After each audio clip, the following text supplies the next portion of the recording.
Welcome to my blog. আজকের দিনটা শুরু হয়েছিল একদম রঙিন একটা সকাল দিয়ে। অ্যাকোরিয়ামের ছোট্ট জগতে যখন নানা রঙের মাছেরা এদিক ওদিক ছুটে বেড়াচ্ছিল, তখনই মনে হচ্ছিল জীবনও যেন ঠিক এরকম, ছোট্ট ছোট্ট মুহূর্তে ভরা, কিন্তু প্রত্যেকটাই আলাদা করে সুন্দর। সকালটা ফ্রেশ হয়ে আমি ঢুকে পড়লাম রান্নাঘরে, কারণ আজকের দিনটা শুধু একটা সাধারণ দিন নয়, আজকে ছিল এক বিশেষ স্বাদের গল্প। আজকে ভেবেছিলাম কাঁচা আম দিয়ে মুরগির চিকেন রান্না করব। কাঁচা আমের টক গন্ধে ভরে উঠেছিল পুরো রান্নাঘর, আর সেই কাঁচা আম দিয়ে আজকে বানাচ্ছি দারুণ স্বাদের একটা মুরগির রেসিপি। তার জন্য প্রথমে বড় বড় করে আলু কেটে নিয়েছি, তারপরে সেটাকে নুন মাখিয়ে একদম ভালো করে 80% মতো সেদ্ধ হবে সেরকমভাবে একদম ভেজে নিতে হবে তেলে। অবশ্যই সর্ষের তেলে রান্নাটা করেছিলাম। তারপরে তাতে গোটা গরম মশলার ফোড়ন দিয়েছি, তারপরে দিয়ে দিয়েছি ঝিরিঝিরি করে কাটা পেঁয়াজ। পেঁয়াজটা ভালো মতন ভাজা হয়ে গেলে, পেঁয়াজের সোনালি রং আসলে তার মধ্যে দিয়ে দিতে হবে কাঁচা মাংস। সব যেন মিলেমিশে দারুণ একটা গন্ধ বেরাচ্ছে। তো আমি ম্যারিনেট করে রেখেছিলাম মাংসটা আগের দিন রাতে। ম্যারিনেট করেছিলাম কাঁচা আমের পাল্প, আদা, রসুন আর পেঁয়াজের পেস্ট দিয়ে, আর দিয়েছিলাম স্বাদ মতো নুন। সারা রাতের এই ম্যারিনেশন যেন মাংসটাকে শুধু নরম করেনি, দিয়েছে অন্যরকমের একটা গভীর স্বাদ। পেঁয়াজ ভাজা হলে মাংসটা তো দিয়েই দিয়েছিলাম, তাহলে ভালো করে কষিয়ে নিতে হবে। যখন মশলা কষে তেল ছাড়লো, তখন মনে হচ্ছিল এই রান্নাটা শুধু খাবার নয়, এ যেন বাড়ির ভালোবাসার গন্ধ। শেষে একটু চিনি, একটু টক আর একদম নিজের মতন করে ব্যালেন্স করা স্বাদ। আমার ছেলের জন্য আলাদা করে কাঁচা লঙ্কা প্রথম থেকে দিইনি, ছেলের খাবারটা আলাদা করে নিয়ে তারপরে আমি তার মধ্যে কাঁচা লঙ্কা বাটা মিশিয়েছি। তোমাদের বাড়িতে কোনো অসুবিধা না থাকলে তোমরা ম্যারিনেশনেই কিন্তু কাঁচা লঙ্কা বাটা প্রথম থেকে যোগ করতে পারো। ভালো করে কষিয়ে ঢাকা দিয়ে রাখতে হবে অতক্ষণ না পর্যন্ত মাংসটা সেদ্ধ হয়। তারপরে দিয়ে দিতে হবে আলুটাকে মিশিয়ে আবারও কিছুক্ষণ নাড়তে হবে। দেখতেই পাচ্ছ ভালো করে যেন মিশে যায় মাংসটা। আর আজকে আমি রান্নাটা করেছি বিশাল বড় একটা কড়াইতে। এই কড়াইটা কিনেছিলাম আমি ছেলের জন্মদিন রান্না করব বলে, কিন্তু এইটাতে রান্না করার আর লোভ সামলাতে পারলাম না। আজকেই প্রথম ইউজ করছি এই কড়াইটা, বিশাল বড়, এটার ক্যাপাসিটি প্রায় 4 থেকে 5 লিটারের মতন।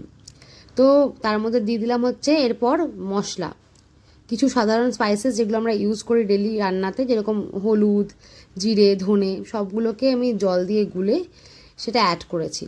তারপর সেটা দিয়ে কষানোর পর সেই বাটি ধোয়া জলটাও অ্যাড করে নিলাম। যখন পুরো ঝোলটা ফুটে গেল, তখন দিলাম এর মধ্যে গরম মশলা গুঁড়ো দিয়ে আরও কিছুক্ষণ নাড়ালাম। যদি নুনটা কম হয় তোমরা এই পর্যায়ে দেখে নিও। যদি নুন বা চিনি কোনোটাই মনে হয় যে আর একটু লাগবে, সেটা অবশ্যই দিয়ে দিও এর মধ্যে।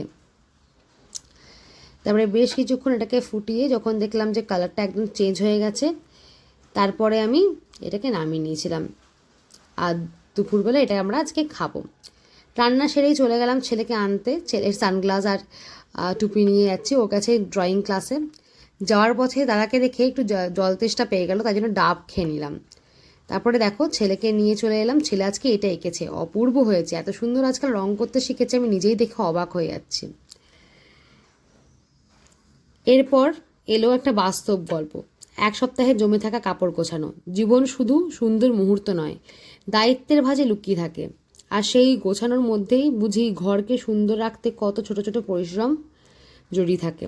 তারপর দুপুরে লাঞ্চ, কাঁচা আমের মুরগি, ফ্লেভারড রাইস আর টক দই।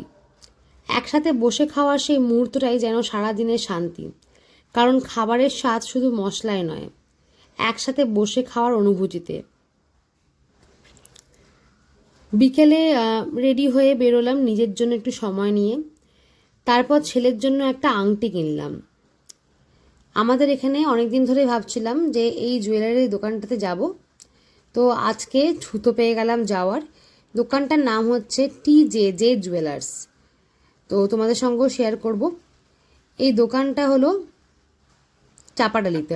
তোমাদের সঙ্গে শেয়ার করতে ভুলে গেছি, আজকে কিন্তু আমি আর সোনা টিউনিং করেছি। ও হোয়াইট প্যান্ট, আমি হোয়াইট টি শার্ট। তো এই হচ্ছে জুয়েলারটা।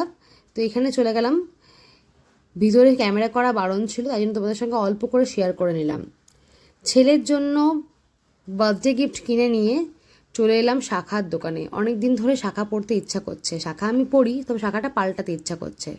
তো আজকে কিনেছি এই মোটা শাখাটা। তো অনেক দিন ধরে ইচ্ছা করছিল, হাতটা ভরা ভরা লাগবে, মোটা শাখা পরবো। আমার এর থেকেও মোটা একটা শাখা আছে, কিন্তু এটা বেশি ভারী লাগে, তাই জন্য ওটা পরিনি, তো এটা কিনেছি নতুন। আর এই লকেটটাই তোমাদের সঙ্গে শেয়ার করব। আংটি কিনিনি, আর কিনেছি লকেট। তো লকেট বেশি পছন্দ হলো, আর ওই পছন্দ করে গিফটটা কিনেছে। তারপরে রাত 11:20 বসলাম একটা আনবক্সিং করতে। এটা হলো ওর বার্থডে গিফট আনবক্সিং। আমি আমাদের বাড়ির সবার পক্ষ থেকে ওর জন্য এই গিফটটা অর্ডার করেছিলাম। এটা আমি করেছিলাম ফার্স্ট ক্রাই থেকে। এটা হলো বেবি হাগের একটা কর্ড সেট, মিকি মাউস এডিশনের। আমার প্রচণ্ড ভালো লাগে এই মিকি মাউস এডিশনটা। আপাতত রাত্রেবেলা যেটা পড়ে আছে সেটাও কিন্তু মিকি মাউস এডিশনের। ওটা আগের বছর কিনেছিলাম আমরা দার্জিলিং ঘুরতে যাওয়ার আগে। এখনও কাপড়টা সুন্দর আছে, অনেকবার কাচার পরও। আর এগুলো খুব কমফোর্টেবল হয়, মানে বাচ্চাদের জন্য কাপড়টা খুবই সফট। আর এই যে দেখো, দেখাচ্ছি তোমাদেরকে মিকি মাউস এডিশন।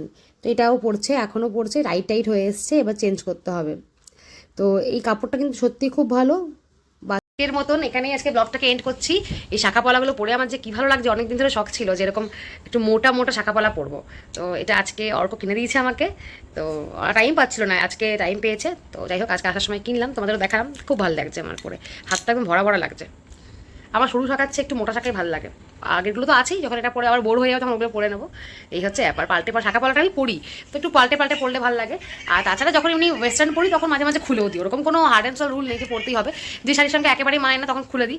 মানায় না এটা হয় না, শাখা পলা সব কিছুর সঙ্গেই মানায়, কিন্তু যখন মনে হয় একটু খুলি তখন খুলে দিই। তো এখন কিন্তু আমি বছরে মানে 365 দিনের মধ্যে 360 দিন আমি শাখা পলাটা পড়ি। তো এই জন্য একটু বদলে বদলে পড়লে ভালো লাগে, এইগুলো ব্যাপার। ভালো লাগছে মা হাতটা? এই যে দামার এই যে এটা নাকি ওকে পড়াবে, কেটে যাবে, হাত কেটে যায়। এটা তোমারও হাত কেটে যেতে পারে। এটা টেনো না, হাতটা কেটে যেতে পারবে না, পাতলা চামড়া ঢুকবে না মা, এটা কি ছোট্ট। তো আজকে দেখো একটু স্কিন কেয়ার করলাম। মুখে এত ট্যান পড়ছে, কোথা থেকে বুঝতে পারছি না। আমার ট্যানের প্রবলেম আছে, তো প্রচণ্ড ট্যান পড়ে যাচ্ছে। তো আজকে স্কিন কেয়ার করলাম, সানডে ছাড়া তো টাইম পাই না। তো একটু মুখটা মনে হচ্ছে যে ক্লিয়ার হয়েছে। আর আজকাল আমি তোমাদের আগের সপ্তাহে দেখিয়েছিলাম যে হেয়ার প্যাকটা, প্যারাশুটের হেয়ার প্যাক, যেটা হচ্ছে স্নানের আগে লাগাই। নর্মালি তো মাস্ক স্নানের পরে, মানে শ্যাম্পু করার পর ভেজা চুলে লাগাই। এই মাস্কটা হচ্ছে মানে শ্যাম্পুর আগে লাগাই, আর কন্ডিশনার লাগানো দরকার পড়ে না এটা লাগালে। এটা লাগিয়ে দেখো চুলটা বেশ স্মুথ হয়েছে। তো যাই হোক, এখন তো শুয়ে পড়বো। মনটা খুশ হয়ে গেল ওই জামাটা দেখে, খুব সুন্দর কালার কম্বিনেশনটা। তো শুয়ে পড়বো। তোমাদেরকেও টাটা, গুড নাইট। আশা করি তোমাদের এই ব্লগটা খুব ভালো লেগেছে। রেসিপিটা অবশ্যই ট্রাই করো, ভালো হয়েছিল খেতে। আমের একদম ফ্লেভারটা পাওয়া যাচ্ছিল, মাস্ট ট্রাই। গরমকালের জন্য যতদিন কাঁচা আম পাওয়া যায় তখনই তো ট্রাই করা যাবে। তো কাঁচা আম দিয়ে আম, কাঁচা আম দিয়ে টক, কাঁচা আম দিয়ে ডাল, এখন কাঁচা আম দিয়ে মুরগি। তো এই হচ্ছে ব্যাপার, তোমরা ট্রাই করো, ভালো লাগবে খেতে। একটু আলাদা স্বাদের, টক টক ঝাল ঝাল, মানে মিষ্টি মিষ্টি খেতে, একটু ওরকম টাইপের। তো ভালোই হয়েছিল আর কি। আমরা রাতেও ওটাই খেলাম ডিনারে।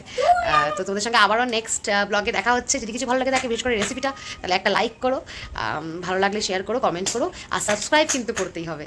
তো আজকের জন্য এখানে টাটা, তোমরা ভালো থেকো সবাই। আজকের জন্য এখানে রাখছি, নেক্সট ব্লগে দেখা হচ্ছে, টাটা।